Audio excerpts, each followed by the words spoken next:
Hello friends, कैसे हैं आप लोग। Welcome to the get mentor YouTube channel. दोस्तों, हम लोग लास्ट क्लास में डिस्कस किए थे सॉलिडिफिकेशन टाइम के बारे में। हम लोग ने देखा था कि सॉलिडिफिकेशन टाइम कैसे निकालेंगे कोई भी कास्टिंग का। जब वो सॉलिडिफाई हो रहा है तो कितना टाइम लग रहा है, किस किस पैरामीटर पे वो डिपेंड कर रहा है। ये पूरा डिटेल डिस्कशन हम लोग लास्ट लेक्चर में हम लोग ने कवर किया था। आज जो स्टार्ट करने वाले हैं दोस्तों, वो है राइजर डिजाइन, जो कि बहुत ज्यादा इंपॉर्टेंट है आपके कोई भी एग्जामिनेशन के लिए, चाहे वो गेट हो, ईएसी हो, या और कोई भी टेक्निकल एग्जामिनेशन हो। बहुत इंपॉर्टेंट पार्ट रोल करता है राइजर डिजाइन से। इससे न्यूमेरिकल क्वेश्चन, थ्योरेटिकल क्वेश्चन बहुत ज्यादा पूछे जाते हैं राइजर डिजाइन के बारे में। तो आज हम लोग स्टार्ट कर रहे हैं राइजर डिजाइन। इसका डिजाइन क्राइटेरिया क्या क्या है, क्या क्या पैरामीटर्स है, क्या क्या शेप होना चाहिए, साइज होना चाहिए, ये पूरा का पूरा फंडामेंटल हम लोग कवर करने वाले हैं इस पार्ट में, राइजर डिजाइन के पार्ट में। ठीक है। तो इससे पहले दोस्तों, लास्ट क्लास में कुछ जो कमेंट्स आए थे वो मैं बता देता हूँ, और कुछ इसमें क्वेश्चन भी आए थे, कुछ डाउट हुआ था किसी को या कोई चीज कवर नहीं हुआ था, वो हम लोग अभी थोड़ा सा देख लेते हैं 5 मिनट। ठीक है। तो इसमें कमेंट देखूं तो sir, your lecture is awesome, thank you Ankit. Sir, this was really a nice video. Thank you, Pratik. Thank you, Kuljit. Okay. Abhilash Singh ने पूछा है, please discuss about the latent heat of fusion for phase transformation during the solidification of casting. Simple सा बात है दोस्तों, हम लोग ने ये कवर किया था, हो सकता है मिस हो गया होगा विलास सिंह से। ठीक है। तो यहाँ पे जो मैं सॉलिडिफिकेशन का जो यहाँ पे कूलिंग कर्व जो हमने ड्रॉ किया है, ये वाला जो कूलिंग कर्व है, ठीक है, temperature versus time for your pure material. Okay. So ये जो पॉइंट रहता है, पॉइंट नंबर 1, ये होता है आपका फ्रीजिंग, सॉरी, पोरिंग टेम्परेचर। जिस टेम्परेचर से आप मटेरियल को पोर करते हो, that is your pouring temperature. और उसके बाद कूल डाउन होके वो आपका आता है फ्रीजिंग टेम्परेचर में। कूल डाउन होता है जब मटेरियल, तो यहाँ से ये क्या रिलीज करता है, सेंसिबल हीट रिलीज करता है। क्लियर है। ये पूरा डिटेल में बताया था लास्ट क्लास में। अगर और किसी को डाउट हो तो आप प्लीज रिफर करिए लास्ट क्लास। ठीक है। Next, freezing. यहाँ पे जो पॉइंट है, पॉइंट नंबर 2, ये वाला जो पॉइंट है, यहाँ पे फ्रीजिंग स्टार्ट होता है दोस्तों। ये वाला जो पॉइंट है, फ्रीजिंग स्टार्ट पॉइंट है, जहां से आपका लिक्विड है वो सॉलिड में कन्वर्ट होना स्टार्ट करता है। क्लियर है। नाउ ये पॉइंट नंबर 3 में पहुंचता है। यहाँ पे आपका जो फ्रीजिंग है वो कंप्लीट होता है, मींस आपका जो स्टार्ट हुआ है सॉलिडिफिकेशन प्रोसेस, वो सॉलिडिफिकेशन प्रोसेस कंप्लीट हो चुका है। मींस आपका जो पॉइंट नंबर 2 में जो मटेरियल लिक्विड कंडीशन में था, वो पॉइंट नंबर 3 में अब क्या हो गया, सॉलिड कंडीशन में पहुंच गया। मींस अल्टीमेटली यहाँ पे क्या हो रहा है, आपका फेज ट्रांसफॉर्मेशन हो रहा है। और जब भी फेज ट्रांसफॉर्मेशन में हीट रिलीज या एब्जॉर्ब होता है, that is called your latent heat of fusion. Clear है। तो अगर मैं ये कूलिंग कर्व है, कूलिंग कर्व में क्या होगा दोस्तों, आपका हीट क्या हो गया, आपका रिलीज होगा। अगर इसी को आप हीटिंग करोगे, कोई भी मटेरियल का आप हीट करोगे, उस कंडीशन में जहां पे फेज ट्रांसफॉर्मेशन होगा, that heat will be, in that condition heat will be absorb. तो ये आपका क्या कहलाता है, लेटेंट हीट ऑफ फ्यूजन। वो एब्जॉर्ब हो रहा है या आपका रिलीज हो रहा है, इससे मतलब नहीं है। तो जो फेज ट्रांसफॉर्मेशन में हीट रिलीज या एब्जॉर्ब होता है, that is called latent heat of fusion. Clear है। नाउ और देख लेते हैं क्या क्या कमेंट है। Simple and clear, thank you टोमन, thank you Vilas. Okay. Shubham Kumar का एक डाउट है, how we get fine and coarse grain size in casting after solidification. Okay. So बहुत अच्छा क्वेश्चन है, ये मटेरियल साइंस का बेसिकली क्वेश्चन है। ये जो जितने ग्रेन साइज है, कैसे ग्रेन साइज में कम ज्यादा होता है, कहाँ पे फाइन बनता है, कहाँ पे कोर्स ग्रेन बनता है, ये पूरा पार्ट मैं मटेरियल साइंस में कवर करने वाला हूँ ऑलरेडी। ठीक है। बट यहाँ पे अगर आपका क्वेश्चन है तो सिंपल सा मैं बेसिक बता देता हूँ आपको कि कैसे आपका जो फाइन ग्रेन है और कोर्स ग्रेन कैसे होता है। तो सिंपल सा, अगर आप, ये आपका कैविटी है दोस्तों, ठीक है, ये आपका कास्टिंग कैविटी, जिसमें आपको मटेरियल पोर करके यहाँ पे जो भी शेप है, फॉर एग्जांपल ये क्यूब बना रहा हो, वो शेप का आपको अगर कास्टिंग चाहिए। क्लियर है। तो इस केस में जो आप मटेरियल यहाँ पे फिलअप कर रहे हो, जो भी मोल्टेन मटेरियल फिलअप हो रहा है, तो ये जो एरिया है जहां पे मोल्टेन मटेरियल आपका कांटेक्ट में है किसके दोस्तों, आपका वॉल से, यहाँ पे सॉलिडिफिकेशन क्या हो रहा है दोस्तों, बहुत फास्ट सॉलिडिफिकेशन वहां पे होगा। मीन्स जितना ज्यादा आपका फास्ट होगा सॉलिडिफिकेशन, उसको ग्रेन को ग्रोथ होने में टाइम नहीं मिलेगा। क्लियर है? मीन्स आपका जो ग्रेन्स रहेगा वो स्मॉलर साइज का रहेगा कंपेयर टू ये वाला जो पार्ट रहेगा, यहाँ पे जो ग्रेन साइज रहेंगे, वो आपका जो पार्ट रहेगा वहां पे ग्रेन साइज जो रहेगा वो कोर्सर ग्रेन वहां पे मिलेगा आपको, क्योंकि वहां पे ज्यादा टाइम लग रहा है सॉलिडिफिकेशन में compare to your wall. Wall पे आपको कम टाइम लग रहा है क्योंकि आपका वॉल से वो कांटेक्ट में है आपका मोल्टेन मटेरियल, तो हीट ट्रांसफर आपका बहुत तेजी से होगा और टाइम बहुत कम लगेगा, इसलिए ग्रेन ग्रोथ नहीं कर पाएगा और वहां पे फाइन ग्रेन्स बनेंगे। क्लियर है? नाउ और किसी को कोई question? Solidification time okay, Arun ने पूछा है सर इस solidification time depends on chaplet? No, ये हम लोग चैपलेट के बारे में और मैं डिटेल में जो चील्स चैपलेट ये सब डिस्कस करूंगा, तो आपका पूरा फंडामेंटल यहाँ पे क्लियर हो जाएगा। ठीक है? Thank you Bhupendra, thank you Dinesh, Taren, Kiran, Nilesh, Kamlesh, Mohan, Kanchan Kumari, Khilendra, Gautam, Sanjay, Nayan, thank you very much दोस्तों। और कोई छूट गया होगा sorry, but thank you for your appreciation. और जो भी इसी टाइप के जो भी आपको डाउट लगते हैं दोस्तों, वो प्लीज कमेंट बॉक्स में जो भी लेक्चर हम लोग बनाते हैं उस लेक्चर में आप डाउट वहाँ पे पुटअप कर दीजिए कमेंट सेक्शन में, और उसको हम लोग नेक्स्ट जब भी लेक्चर रहेगा उसमें हम लोग उसको क्लियर करेंगे। क्लियर है? तो चलिए, आज जो हम लोग देखने वाले हैं दोस्तों वो है आपका राइजर डिजाइन के बारे में। तो चलिए, राइजर डिजाइन का पर्पस क्या है, उसको कैसे हम लोग डिजाइन करेंगे, ये पूरा डिस्कशन हम लोग स्टार्ट करते हैं। क्लियर है? तो राइजर राइजर क्या होता है ये आप लोग को बेसिक में पहले ही बात हम लोग डिस्कस कर लिए थे, जब इसके हम लोग टर्मिनोलॉजी देखे थे, क्या क्या टर्म्स यूज करते हैं, उसमें हम लोग देखे थे कि राइजर का पर्पस क्या होता है। तो सिंपल अगर मैं बात करूं राइजर की, तो राइजर का पर्पस होता है कि जो हम लोग मोल्टेन मटेरियल उसमें डाले रहते हैं, राइजर में एक्स्ट्रा जो मोल्टेन मटेरियल रहता है, जब मटेरियल कोई भी आपका कास्टिंग जब सॉलिडिफाई होता है तो वो सॉलिडिफाई होके वो श्रिंक करता है, वो श्रिंक ना हो उसके कारण जो राइजर में मटेरियल रहता है वो फीडिंग करता है और आपका एक प्रॉपर साइज आपको मिलता है। चलिए इसको मैं और डिटेल में आपको बता देता हूँ कि कैसे ये वर्क करता है आपका राइजर। ठीक है? तो चलिए, ये है आपका दोस्तों, सपोज एक कैविटी है, ये कैविटी ये है जिसमें आपको क्या करना है दोस्तों, आपको बनाना है कास्टिंग। क्लियर है? और यहाँ पे है आपका जो भी आपका अरेंजमेंट है, क्लियर है, पोरिन बेसिन, स्प्रू और रनर, जो भी अरेंजमेंट है यहाँ पे लगा दियो, और यहाँ से मोल्टेन मटेरियल आप क्या कर रहे हैं, थ्रू गेट आप मोल्टेन मटेरियल यहाँ पे सप्लाई कर रहे हो और इसको फिलअप करते जा रहे हो आप धीरे धीरे।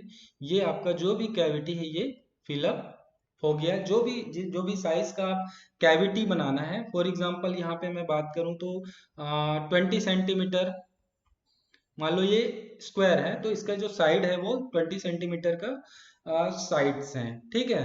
स्क्वायर है तो ये साइज आपको डिजायर्ड है, मीन्स आपका जब सॉलिडिफिकेशन होके जब प्रोडक्ट आपको मिले तो उसका जो साइज होना चाहिए, उसका जो डायमेंशन होना चाहिए वो 20 सेंटीमीटर बाई 20 सेंटीमीटर का स्क्वायर का एक आपको साइज मिलना चाहिए, ये आपका डिजायर है। बट यहाँ पे क्या होता है दोस्तों, जब भी आप कास्टिंग करते हैं हम लोग, ठीक है, तो कूलिंग कर्व जब हम लोग डिस्कस किए थे तो डिफरेंट टाइप्स ऑफ हम लोग श्रिंकेज वहां पे डिस्कस किए थे। श्रिंकेज अलाउंस तीन फेज में वहां पे हम लोग ने देखा था, तीन फेज में वहां पे श्रिंकेज आपका होता है, लिक्विड फेज में, सॉलिडिफिकेशन फेज में और आपका सॉलिड फेज में। क्लियर है? तो जब ये मटेरियल सॉलिडिफाई करेगा तो ये क्या करता है, कोई भी मटेरियल जब सॉलिडिफिकेशन होता है उसमें तो क्या होता है, वो श्रिंक करता है। अल्टीमेटली मैं बोलना चाह रहा हूँ, वो क्या बोल रहा हूँ कि ये जब सॉलिडिफाई होगा आपका मटेरियल, तो जो आपका प्रोडक्ट मिलेगा आपको, ये जो आपका प्रोडक्ट मिलेगा, that will not be equal to 20 centimetre, that will be less than your 20 centimetre because of shrinkage of your molten material, क्योंकि आपका मटेरियल श्रिंक हो रहा है, उसके कारण जो आपका डिजायर्ड साइज है वो आपको नहीं मिलेगा, आपको अंडर साइज प्रोडक्ट वहां पे मिलेगा। क्लियर है? तो ये तो आपको डिजायर्ड नहीं है, आपको तो 20 सेंटीमीटर, तो आपका अल्टीमेटली देखा जाए तो आपका प्रोडक्ट क्या हो गया, आपका खराब हो गया है। तो इसको ओवरकम करने के लिए हम लोग क्या करते हैं दोस्तों, सिंपल सा एक राइजर हम लोग यहाँ पे पुटअप कर देते हैं। ये फॉर एग्जांपल यहाँ पे आपका क्या है, ये कैविटी है, और इस कैविटी के ऊपर या साइड में, ठीक है, वो अरेंजमेंट मैं बताऊंगा, साइड में कब रखते हैं राइजर को, टॉप में कब रखते हैं, ये अरेंजमेंट मैं बताऊंगा। तो अभी फॉर एग्जांपल हम लोग क्या लेके चल रहे हैं, जो आपका राइजर है, ये जो आपका राइजर है ये मैं इसके टॉप में लगा दिया हूँ, ठीक है, ये आपका टॉप में राइजर यहाँ पे पुटअप कर दिया हूँ। क्लियर है? ये है आपका जो कैविटी है, यहाँ पे मैं पुटअप कर दिया, और ये जो कैविटी है इसको आपने फिलअप कर दिया मोल्टेन मटेरियल से, ये यहाँ तक फिलअप हो गया। क्लियर है? अब क्या करते हैं दोस्तों, जब राइजर हम लोग यूज करते हैं तो जो मोल्टेन मटेरियल है उसको हम लोग एक्स्ट्रा यहाँ पे फ्लो कराते हैं, ताकि जो भी मटेरियल है वो और राइजर में चले जाए। क्लियर है? तो ये राइजर में एक्स्ट्रा मटेरियल हम लोग डाल देते हैं, मोल्टेन मटेरियल। अब क्या होगा दोस्तों, ये जो मटेरियल है अब ये श्रिंक करेगा। ऑब्वियस सी बात है, कोई भी मेटल जो रहता है वो श्रिंक करता है ड्यूरिंग योर सॉलिडिफिकेशन। क्लियर है? तो सॉलिडिफिकेशन में जब ये श्रिंक करेगा during your liquid shrinkage and solidification shrinkage, solid shrinkage अलग है, वो पैटर्न जब हम लोग डिस्कस किए थे उस समय हम लोग मैंने बताया था कि पैटर्न जो रहता है वो सॉलिड श्रिंकेज को कवर करता है, बट जो राइजर रहता है वो कवर करता है आपके लिक्विड श्रिंकेज और solidification shrinkage. Liquid shrinkage means आपका पोरिंग टेम्परेचर टू, आपका यहाँ पे मैं डायग्राम से क्लियर कर देता हूँ ताकि आपको और कंफ्यूजन ना हो। ये 3 फेस है दोस्तों, 1 2 और ये 3, ठीक है। ये जो यहाँ पे जो आपका आता है, ये वाला जो आपका रहता है ये कहलाता है आपका लिक्विड श्रिंकेज, ये वाला रहता है दोस्तों आपका सॉलिडिफिकेशन श्रिंकेज, और जो थर्ड रहता है ये सॉलिड श्रिंकेज। ये जो सॉलिड श्रिंकेज कवर करता है ये पैटर्न अलाउंस हम लोग देते हैं उसमें कवर होता है, और ये जो दो आपके अलाउंस है श्रिंकेज जो हो रहा है इसको कवर करता है दोस्तों आपका राइजर। क्लियर है? तो ये दो फेस में जो आपका मटेरियल का श्रिंक हो रहा है, मटेरियल जब वो डाउन हो रहा है मीन्स आपका मटेरियल कम हो जा रहा है, क्योंकि श्रिंक होके वो कॉन्ट्रैक्ट हो जा रहा है, ठीक है। तो जो आपको डिजायर्ड साइज चाहिए वो डिजायर्ड साइज आपको नहीं मिलेगा, उससे अंडर साइज आपको प्रोडक्ट मिलेगा, ठीक है। अब क्या होगा, जो आपने मटेरियल डाला है एक्स्ट्रा मटेरियल राइजर में, ये मटेरियल क्या करेगा, जैसे ही आपका लेवल कम हुआ, जो भी आपने कैविटी तैयार किया है उसमें जैसे ही लेवल डाउन हुआ बिकॉज ऑफ श्रिंकेज, वो क्या करेगा, मटेरियल को यहाँ पे फीड कर देगा, और आपका जो डिजायर्ड साइज है वो आपको मिल जाएगा, क्योंकि आपका जैसे जैसे मटेरियल डाउन होते जा रहा है, कॉन्ट्रैक्ट होते जा रहा है, श्रिंक होते जा रहा है, आपका फीडिंग यहाँ से राइजर से वो करते जा रहा है, तो आपका जो भी प्रोडक्ट रहेगा वो आपको डिजायर साइज में मिलेगा। बट यहाँ पे अगर राइजर आप यूज नहीं करते हो तो आपका जो प्रोडक्ट मिलेगा, क्योंकि आप फीडिंग तो उसमें एक्स्ट्रा कर ही नहीं रहे हो, तो आपको जो प्रोडक्ट मिलेगा वो अंडर साइज प्रोडक्ट मिलेगा। तो पर्पस आपको समझ आ गया दोस्तों कि राइजर का पर्पस क्या है। राइजर का पर्पस सिंपल है कि जो मटेरियल है आपने मोल्टेन मटेरियल जो श्रिंक कर रहा है आपका, उस वो श्रिंक ना करें करके उसमें एक्स्ट्रा मटेरियल देते हैं राइजर में, और अल्टीमेटली वो फीडिंग करता है आपके कैविटी में, ताकि आपको एक प्रॉपर जो आपका डिजायर्ड साइज है वो आपको मिल जाए। क्लियर हो गया पर्पस?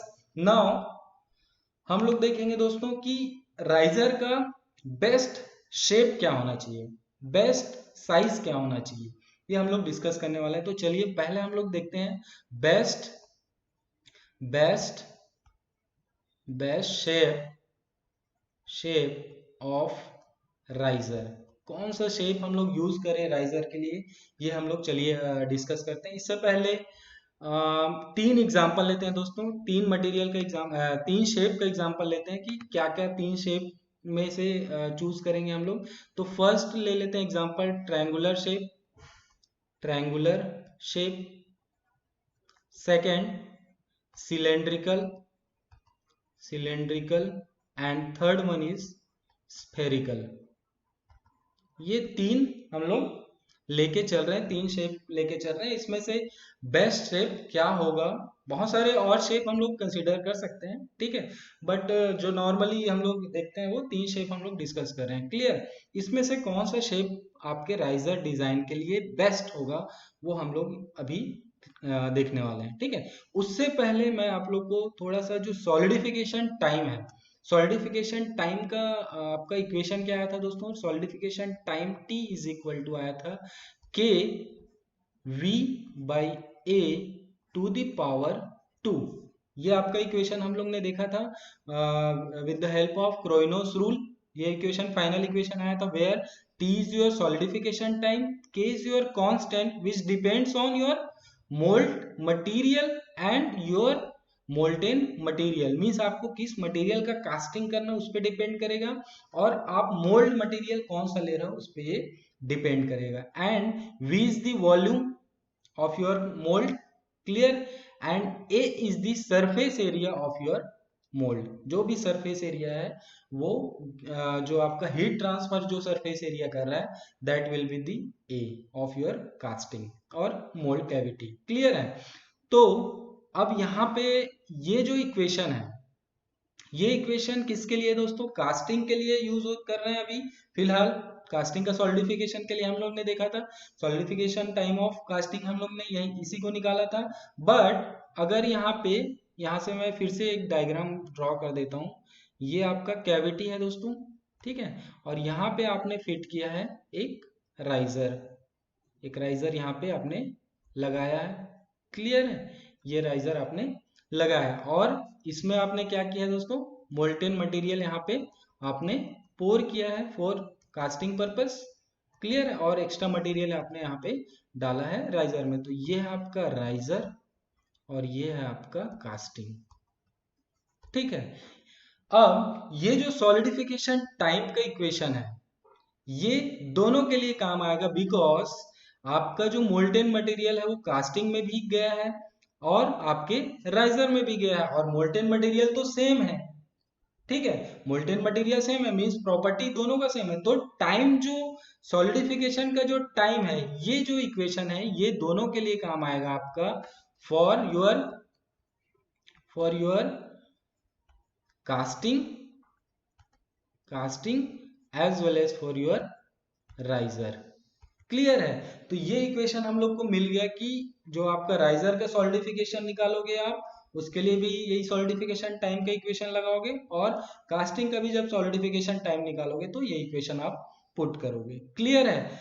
अब देखते हैं दोस्तों कि दोनों में अगर मैं राइजर और कास्टिंग की बात करूं, ठीक है, तो इन दोनों में टाइम किसमें ज्यादा और किसमें कम लगना चाहिए, कि दोनों में इक्वल टाइम लगना चाहिए सॉलिडिफिकेशन टाइम, या राइजर में कम लगना चाहिए या कास्टिंग में ज्यादा लगना चाहिए? सिंपल सा लॉजिक हम लोग यहाँ पे देखेंगे। देखिए, अगर time of casting is greater than time of riser, तीन कंडीशन लेते हैं। Time of casting is equal to time of riser and time of casting is less than time of riser. Means आपका जो कास्टिंग का time है riser के time पे कैसे वो रिलेटेड रहेगा वो यहाँ पे हम लोग देख रहे हैं।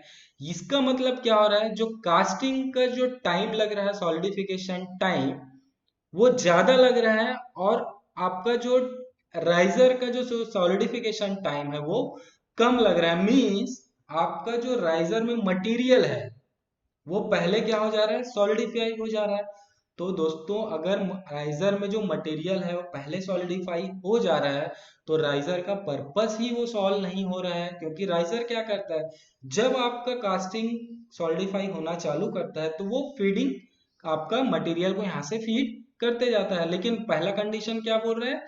ये टाइम इसमें कम लग रहा है, मीन्स ये सॉलिडिफाई हो गया, तो इसका मतलब ही नहीं हुआ, मीन्स ये कंडीशन नहीं होगा। देन दूसरा condition, time of casting is equal to time of riser, means riser में जो सॉलिडिफिकेशन टाइम लग रहा है और कास्टिंग में जो सॉलिडिफिकेशन टाइम लग रहा है वो दोनों में इक्वल लग रहा है, ये भी सेटिस्फाई नहीं होगा, क्योंकि दोनों सेम कंडीशन में अगर सॉलिडिफाई हो गया, दोनों सेम टाइम में अगर सॉलिडिफाई हो गया, तो फिर से आपका राइजर का पर्पस वहां पे यूज नहीं हो रहा है, राइजर लगाने का आपका मतलब नहीं हो रहा है। तो ये वाला भी कंडीशन आपको सेटिस्फाई नहीं हो रहा है। Now third condition, third condition क्या बोल रहा है दोस्तों, राइजर का जो टाइम है, सॉलिडिफिकेशन टाइम, वो ज्यादा है कंपेयर टू योर कास्टिंग।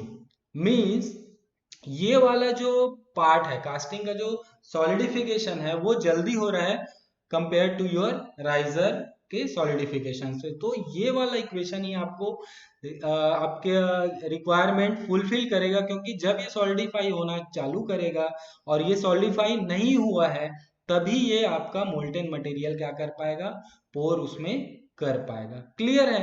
तो अल्टीमेटली जो इक्वेशन आ गया आपका, T means solidification time of your riser should be always greater than solidification time of your casting। ये दोस्तों ये कंडीशन है, कोई भी जब हम लोग राइजर डिजाइन करेंगे, तो जो पहला बेसिक कंडीशन है वो यही कंडीशन है कि जो सॉलिडिफिकेशन टाइम राइजर में लग रहा है वो ज्यादा लगना चाहिए compare to your casting. Now will see the best shape. अब ये तो हो गया, देख लिए कि टाइम। अब टाइम पे कैसे डिपेंड कर रहा है, आपको राइजर डिजाइन करना है और राइजर डिजाइन में आपको बेस्ट शेप आपको देखना है। मींस ये हो गया आपका टी आर, ये हो गया आपका T R is equal to time of solidification क्या हो गया, K V by A to the power 2। Clear है? नाउ इसी को मैं और सिंप्लीफाई वे में लिखूं तो ये क्या हो जाएगा दोस्तों, टी आर प्रोपोर्शनलिटी, के को हटा दिया मैं कांस्टेंट को, v by A to the power 2। Now यहाँ पे एक कंडीशन लेते हैं कि जो वॉल्यूम है वो यूनिट वॉल्यूम के लिए हम लोग कैलकुलेट कर रहे हैं। यूनिट वॉल्यूम मीन्स वॉल्यूम को हम लोग एक लेके चल रहे हैं, तो आपका T R is proportional to 1 by A square. Clear है? ये इक्वेशन आपका आ गया। यहां से क्या समझ आ रहा है दोस्तों, यहां से ये दिख रहा है कि आपका जो सॉलिडिफिकेशन टाइम है राइजर का, वो ज्यादा कब होगा, जब आपका सरफेस एरिया कम होगा। सिंपल सा रिलेशन है, इनवर्सली प्रोपोर्शनल है। और हमको क्या चाहिए, टाइम ऑफ राइजर हमको ज्यादा चाहिए। मींस आपको जो एरिया है ये मिनिमम सरफेस एरिया आपका होना चाहिए राइजर का। तो अभी अब मैं तीन कंडीशन जो था आपका, ट्रायंगुलर शेप, आपका सिलेंड्रिकल शेप और स्फेरिकल शेप, इन तीनों में मिनिमम सरफेस एरिया कौन सा आएगा दोस्तों, इन तीनों में मिनिमम सरफेस एरिया हमको पता है वो आता है आपका स्फीयर में। तो मिनिमम सरफेस एरिया आता है आपका स्फेरिकल शेप में। तो यहां से आपको पता चल गया कि जो आइडियल राइजर का जो शेप होना चाहिए वो क्या होना चाहिए दोस्तों, वो शेप होना चाहिए आपका स्फेरिकल शेप आपका होना चाहिए, किसका, राइजर का। क्लियर है? बट अब देखते हैं इसकी फिजिबिलिटी, ये फिजिबल है कि नहीं है। क्लियर है? तो आइडियल कंडीशन हमको पता चल गया, ये आइडियल केस आपको पता चल गया, स्फेरिकल जो शेप आपका आ रहा है ये है आपका दोस्तों आइडियल शेप। अभी तक आइडियल है, अब ये प्रैक्टिकल है, फिजिबल है या नहीं है, ये हम लोग अभी देखते हैं। ठीक है? तो इसको देखने के लिए एक मैं एग्जांपल यहाँ पे बता रहा हूँ आप लोग को। ये आपका मोल्ड, जो सैंड से हम लोग क्या करते हैं दोस्तों, सैंड मोल्डिंग जब भी हम लोग बनाते हैं तो पूरा का पूरा जो आपका पार्ट रहता है, कैविटी, राइजर, आपका रनर, स्क्रू, जो भी आपका अरेंजमेंट रहता है वो पूरा ढका रहता है आपके सैंड, मोल्ड सैंड से। क्लियर है? तो ये आपका जो आउटर पार्ट हो गया, ये आपका मोल्ड सैंड हो गया। क्लियर है? अब इसमें आपका कैविटी इसी के अंदर रहेगा, है ना। जब भी हम लोग सैंड कास्टिंग करते हैं तो जो भी कैविटी आपका रहता है वो इनसाइड ही रहता है। क्लियर है? तो सिर्फ मैं यहाँ के कैविटी का आपको यहाँ पे बता रहा हूँ, ये है आपका कैविटी बना हुआ है। जो भी शेप आपको चाहिए, ये शेप अगर चाहिए आप तो इस शेप का आप कैविटी बनाओगे। अभी बात कर रहे हैं हम लोग दोस्तों कि राइजर का जो शेप है वो स्फेरिकल होना चाहिए। क्लियर है? अब मैं यहाँ पे एक स्फेरिकल शेप का कैविटी यहाँ पे तैयार करूंगा। With the help of pattern. Pattern से क्या करोगे आप, इसका जो कैविटी है स्फेरिकल कैविटी आपको बनाना है, क्योंकि जो राइजर का आपका शेप आ रहा है आइडियल शेप वो क्या आ रहा है स्फेरिकल। तो यहाँ पे स्फेरिकल शेप का आप क्या करोगे, पैटर्न तैयार करोगे और उससे के हेल्प से आप कैविटी ये बनाओगे। तो ये पैटर्न यहाँ पे डाल दिया आप, ये आपके इसके अंदर पैटर्न हो गया और इसके आउटर में क्या हो गया आपका पूरा सैंड से वो ढका हुआ है। अब कैविटी तो अंदर अभी तैयार हो चुका है, बट अब जैसे ही इस पैटर्न को आप लिफ्ट आउट करोगे, बाहर निकालोगे, क्योंकि पैटर्न को तो आपको वहां अंदर रखना नहीं है, आपको कैविटी क्रिएट करना है ना। तो जैसे ही उसको आप बाहर निकालने जाओगे तो ये वाला जो आपका एरिया है, अपर जो एरिया है आपका ये शेप का, ये क्या हो जाएगा दोस्तों, ये पूरा का पूरा एरिया ब्रेक डाउन हो जाएगा, बिकॉज वो स्पेरिकल शेप है। जैसे उसको निकालने जाओगे तो ऊपर वाला जो एरिया आपका जो हाफ एरिया है वो ब्रेक डाउन हो जाएगा, और जो अल्टीमेटली आपको जो शेप मिलेगा वो हेमिस्फेरिकल शेप मिलेगा। अल्टीमेटली मैं ये बताना चाह रहा हूँ दोस्तों कि जो स्फेरिकल शेप है वो फिजिबल नहीं है, प्रैक्टिकल नहीं है किसी भी कास्टिंग इंडस्ट्री या कास्टिंग सेटअप में। क्लियर है, तो ये समझ आ गया क्यों वो फिजिबल नहीं है। आइडियल कंडीशन में spherical shape is the best shape for riser design, but practically it is not possible. Clear. Now अब देखते हैं दोस्तों नेक्स्ट पॉसिबल बेस्ट शेप क्या होना चाहिए। तो नेक्स्ट नेक्स्ट बेस्ट शेप क्या होगा दोस्तों, वो होगा दोस्तों आपका सिलेंड्रिकल। ठीक है, तो सिलेंड्रिकल शेप आपका जो नेक्स्ट उसमें जो मिनिमम सरफेस एरिया आता है वो आपका सिलेंड्रिकल शेप में आता है। ठीक है, तो ये पूरा का पूरा हम लोग डिस्कस कर लिए कि आपका राइजर का पर्पस क्या है, राइजर का बेस्ट शेप क्या होना चाहिए, और बेस्ट शेप जब आया आपका स्फेरिकल तो वो आइडियल कंडीशन था, फिजिबल कंडीशन आपका वो नहीं दे पाया क्योंकि वो ब्रेक डाउन हो गया, और अल्टीमेटली आपका जो स्फेरिकल आपको बनाना है वो हेमिस्फेरिकल बना। क्लियर है, इसलिए ये प्रैक्टिकली पॉसिबल नहीं था। तो हम लोग ने नेक्स्ट देखा कि नेक्स्ट मिनिमम सरफेस एरिया किस में आता है। नेक्स्ट मिनिमम सरफेस एरिया अगर स्फीयर के बाद की बात करूं मैं तो वो आता है आपका सिलेंड्रिकल, और जो सिलेंड्रिकल शेप है वो इजिली फिजिबल है कोई भी राइजर डिजाइन में। तो जब भी हम लोग अब राइजर डिजाइन का हम लोग डिस्कस करेंगे उसमें हम लोग जो भी शेप लेके चलेंगे वो आपका रहेगा सिलेंड्रिकल शेप, और जो भी क्वेश्चन भी आता है दोस्तों कोई भी एग्जामिनेशन में वो सिलेंड्रिकल शेप से ही क्वेश्चन पूछा जाता है, क्योंकि सिलेंड्रिकल शेप को बेस्ट शेप मान के हम अपन चलते हैं। ठीक है, तो ये आज हम लोग देख लिए राइजर डिजाइन पार्ट 1 देखे, नेक्स्ट में हम लोग पार्ट 2 देखेंगे, उसमें बेस्ट प्राइस क्या होना चाहिए ये पूरा हम लोग डिस्कस करने वाले हैं। ठीक है, तो दोस्तों चैनल को सब्सक्राइब करते रहिए, शेयर करते रहिए दोस्तों वीडियोस को। Okay, so thank you very much दोस्तों for watching the lecture. Thank you.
हाँ।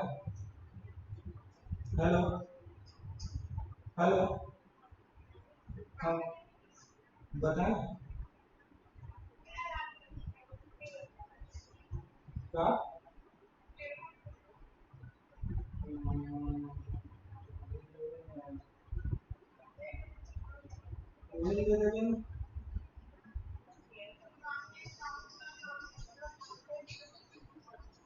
हाँ।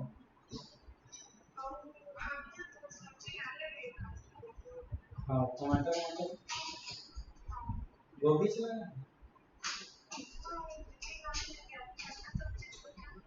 हम्म। हम्म। हाँ।